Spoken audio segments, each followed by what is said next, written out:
to be creative. Like no bad art, no bad ideas, just pure genius mode 24/7. And God forbid you make something mediocre in this economy, you might as well pack up and just go home. But wait. That's what I used to tell myself, but not anymore. And honestly, it made creativity feel like a job application. Like, if it wasn't good enough, why even start? I don't know. Lately, I've been thinking caring so much about output is the least fun way to live, right? Like, why am I treating creativity like a corporate KPI? Who am I performing for? The LinkedIn people. Maybe the most important part of being creative is not what you put out, but what you take in. Most of the times I stand up to paint something, and halfway through my brain is like, yeah, no. I stare at the canvas and suddenly it's not a canvas. It's a test. And I'm being graded. Which is wild because no one's here but that judgmental spirit of Picasso. I'll be mid masterpiece and suddenly I'll go off on a different tangent. You know what I mean? And honestly, I think it's part of the game. Like, feeling stuck doesn't mean you're bad at this. It just means that you need to refill your creative tank. And right now, my creative tank Is running on this Davidoff Dark Espresso level 11. Level 11. Will this unlock new dimensions of creativity? Turns out, yeah. Because while I sip this fuel, my brain is already firing up ideas. And first on the list, my gym fit. And I don't just mean putting on clothes. It's a whole mood. If I'm going to push my body, move, sweat, why not have a little fun with it? We've always been told that creativity is about constantly working. Like, just do it. Be consistent. Push through. Okay, Nike.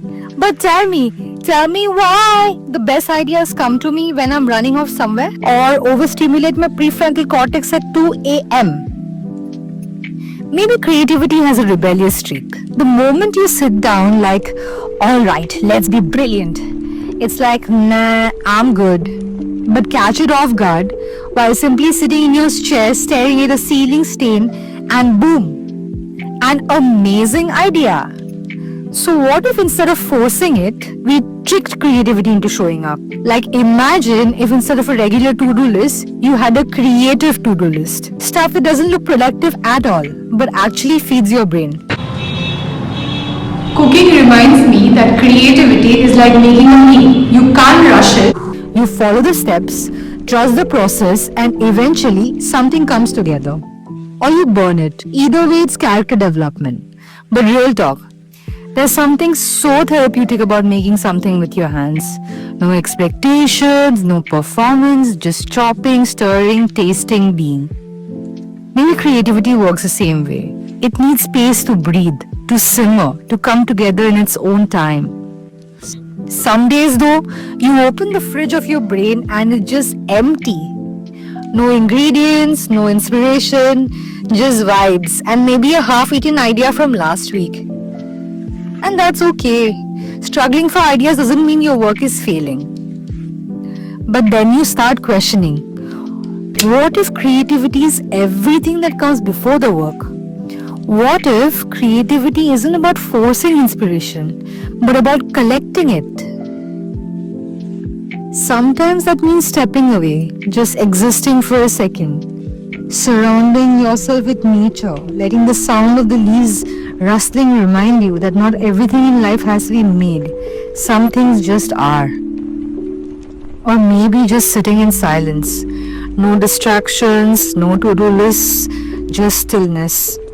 Or maybe it's something as simple as making a cup of coffee, feeling the warmth seep into your hands, inhaling that deep roasted smell, and letting it bring you back to the present. Because I think creativity isn't just about creating, it's also about absorbing. It's about giving your mind the space to wander, to notice the small details, to let ideas quietly unfold in their own time. I used to have this list of goals, things I had to achieve, ways I had to improve, milestones I had to hit. But at some point, I realized, what if I just threw all that in the trash? Not because goals are bad, but because sometimes they make you forget why you started in the first place. So now, I slowly stopped worrying about making something good and started focusing on what fuels me. The moments. The inspiration that finds me even when I'm not looking. And once I let go of the pressure, I just start making. Some things are cool, some things are not, but all of them are part of the process of having fun.